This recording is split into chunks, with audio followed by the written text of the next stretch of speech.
Welcome back to the Midnight Who Show, and today we're going to be reviewing the 8th episode of Doctor Who series of 12. The episode is The Haunting of Villa Diodati. And this is a very, very atmospheric episode, and I really enjoyed it.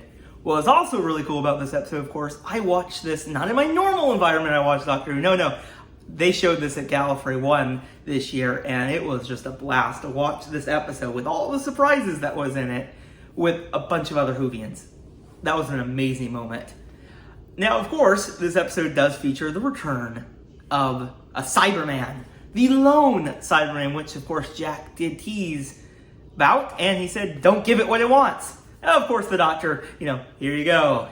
Like I said, this episode is very atmospheric. I really enjoyed this kind of, this cool little villa. They're just Mary Shelley, very cool feature in this episode.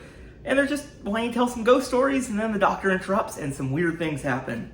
And I really liked it. The setting was really good. The thunder, the lightning, the moody lights, and all that. They did a really good job setting this episode up. And it was just a really kind of, with all the things moving around, just the vibes, it was really well paced. I also really think this was just a really good kind of setup for the finale, because you just get, of course, the one lone Cyberman who has an amazing design in this episode. I really like this design. It's very much because they're trying to show that this is the inspiration for, of course, Frankenstein. And, of course, the Cyberman has some of the 10th planet elements and that, not fully shown, not fully converted yet. You can still see him from his face. It's a very creepy Cyberman design, and I really enjoyed it. Also with this, like I've said, the 13th Doctor, I think, gave an amazing performance in this episode, because you kind of see how much the Cyberman really does affect the Doctor. She's basically saying that she does not want this to happen to any more people around her, because she's been through it way too many times. From the classic era to the revived era, the Cybermen are always around the Doctor.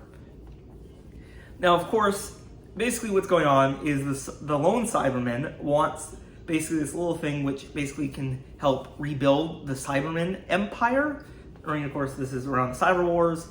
And of course, it basically gets implanted into one of the humans around the villa, who basically is unable to be seen by everyone, which is where all this kind of stuff being thrown around or weird things being seen, that's actually the cause. So he's kind of the ghost in this villa. But of course, that's what the Cyberman wants. The Doctor extracts it from him.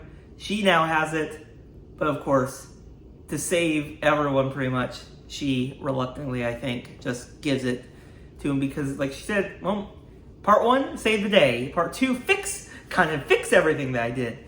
But yeah, overall, I thought this was a very decent episode of Doctor Who. It was very atmospheric, which I really enjoyed. There was this kind of ghost story going on. Now, what I will say, though, is, of course, I think Mary Shelley was kind of underused in this story. But that's just me watching this with 1,000 other people and not really hearing sometimes what was going on or understanding which character was on screen. So maybe when I rewatch it, I'll see some other stuff. But in this viewing, have you ever seen the main program room in Gallifrey 1? It's basically a giant room. I was toward the back. Here's the screen way up the front.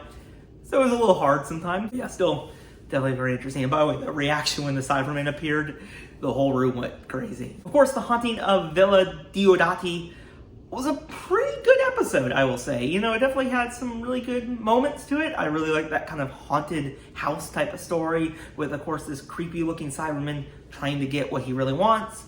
It had some really amazing performances by the Doctor in this story, and I really liked it for that. Now, of course, the companions, Yaz and Ryan and Graham, they were all just there to me. They were kind of background to me. Overall, I would give this story definitely I would give it about 7.5 out of 10. There's some really good moments to it, and it was a really good setup to the finale. And it'll be very interesting to see how all this plays out within the next 2 weeks. So it should be quite exciting. But yeah, that is it for tonight. Tell me your guys' thoughts in this episode in the comments below. And I'll see you guys next week for, of course, the review of the first half of the finale and the very first Gallifrey 1 weekend video. So stay tuned for that, and I'll see you guys next week. Bye, everyone.